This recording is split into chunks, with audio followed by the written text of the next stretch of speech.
Hatshepsut c. 1507-1458 BC was the great royal wife of Pharaoh Thutmose II and the fifth pharaoh of the 18th dynasty of Egypt, ruling first as regent, then as queen regnant from c. 1479 BC until c. 1458 BC. Low chronology. She was Egypt's second confirmed queen regnant, the first being Sobek Neferu or Neferu Sobek in the 12th dynasty. Pharaoh. Reign. c. 1479-1458 BC. Predecessor. Thutmose II. Successor. Thutmose I. Consort. Thutmose II. Children. Neferur. Father. Thutmose I. Mother. Ahmose. Born. c. 1507 BC. Died. 1458 BC. Aged 50. Burial. Cuvee 20, possibly interred in Cuvee 60. Monuments. Temple of Karnak. Mortuary Temple of Hatshepsut. Spios Artemidos Chapelle Rouge. Dynasty. 18th dynasty. Hatshepsut was the daughter of Thutmose I and great royal wife, Ahmose. Upon the death of her husband and half-brother Thutmose II, she had initially ruled as regent to her stepson, Thutmose III, who inherited the throne at the age of 2. Several years into her regency, Hatshepsut assumed the position of pharaoh and adopted the full royal titulary, making her a co-ruler alongside Thutmose III. In order to establish herself in the Egyptian patriarchy, she took on traditionally male roles and was depicted as a male pharaoh, with physically masculine traits and traditionally male garb. Hatshepsut's reign was a period of great prosperity and general peace. One of the most prolific builders in ancient Egypt, she oversaw large-scale construction projects such as the Karnak Temple Complex, the Red Chapel, the Spios Artemidos, and most famously, the Mortuary Temple of Hatshepsut at Deir el-Bahari.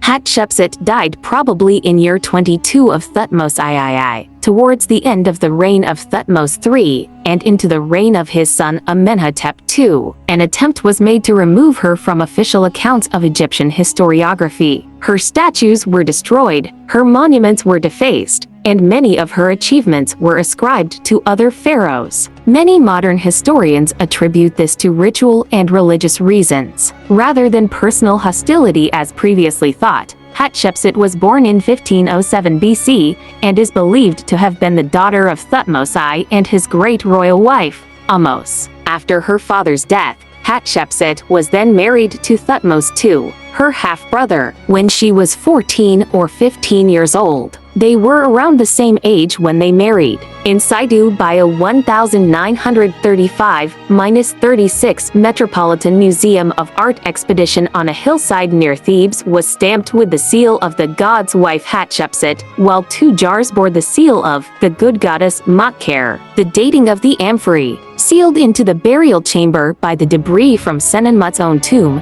is undisputed, which means that Hatshepsut was acknowledged as pharaoh, and no longer merely regent, of Egypt by year 7 of her reign. She was certainly pharaoh by year 9, the date of the Punt expedition, c. 1471 BC. Her last dated attestation as pharaoh is year 20, c. 1460 BC, and she no longer appears in year 20 to c. 1458. Hatshepsut re-established a number of trade networks that had been disrupted during the Hyksos occupation of Egypt during the Second Intermediate Period. She oversaw the preparations and funding for a mission to the land of Punt. Hatshepsut's delegation returned from Punt bearing 31 live myrrh trees and other luxuries such as frankincense. Hatshepsut would grind the charred frankincense into coal eyeliner. This is the first recorded use of the resin. Hatshepsut had the expedition commemorated in relief at Deir el-Bahari, which is also famous for its realistic depiction of Queen Ati of the land of Punt. Hatshepsut also sent raiding expeditions to Byblos and the Sinai Peninsula shortly after the Punt expedition.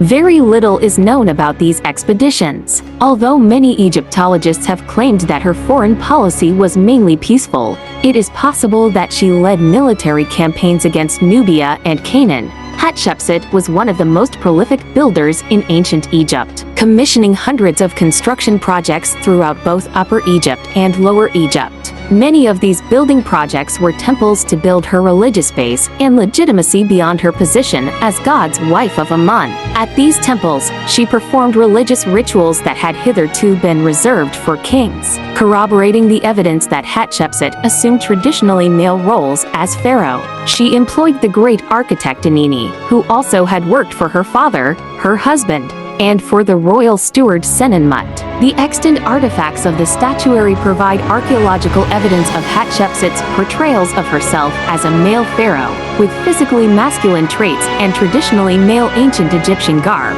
such as a false beard and ram's horns. These images are seen as symbolic, and not evidence of cross-dressing or androgyny. Following the tradition of most pharaohs, Hatshepsut had monuments constructed at the Temple of Karnak. She also restored the original precinct of Mut, the great ancient goddess of Egypt, at Karnak that had been ravaged by the foreign rulers during the Hyksos occupation. It later was ravaged by other pharaohs who took one part after another to use in their own projects. The precinct awaits restoration. She had twin obelisks erected at the entrance to the temple, which at the time of building were the tallest in the world. Only one remains upright, which is the second tallest ancient obelisk still standing, the other having toppled and broken in two. The official in charge of those obelisks was the High Steward Amenhotep. Another project, Karnak's Red Chapel, or Chapelle Rouge, was built as a bark shrine. Later, she ordered the construction of two more obelisks to celebrate her 16th year as pharaoh. One of the obelisks broke during construction, and a third was therefore constructed to replace it. The broken obelisk was left at its quarrying site in Aswan, where it remains. Known as the unfinished obelisk, it provides evidence of how obelisks were quarried.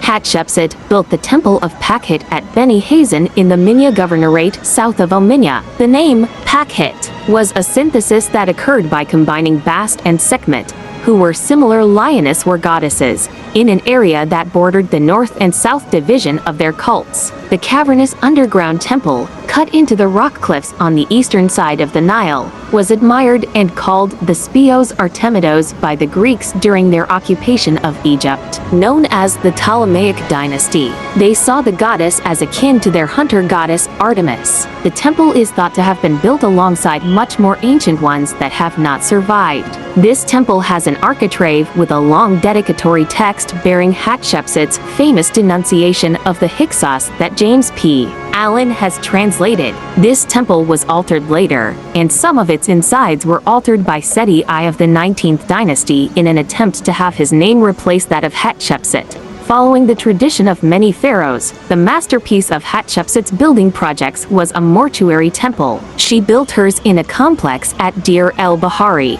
The identity of the architect behind the project remains unclear. It is possible that Senenmut, the overseer of works, or Hapisneb, the high priest, was responsible. It is also likely that Hatshepsut provided input to the project. Located opposite the city of Luxor, it is considered to be a masterpiece of ancient architecture. The complex's focal point was the Gezer Jeseru, or the Holy of Holies. Hyperbole is common to virtually all royal inscriptions of Egyptian history. While all ancient leaders used it to laud their achievements, Hatshepsut has been called the most accomplished pharaoh at promoting her accomplishments. Hatshepsut assumed all the regalia and symbols of the pharaonic office in official representations. The cot head cloth, topped with the uraeus, the traditional false beard, and shendit kilt. Hatshepsut was ambiguous and androgynous in many of her statues and monuments. She would create a masculine version of herself to establish herself in the Egyptian patriarchy.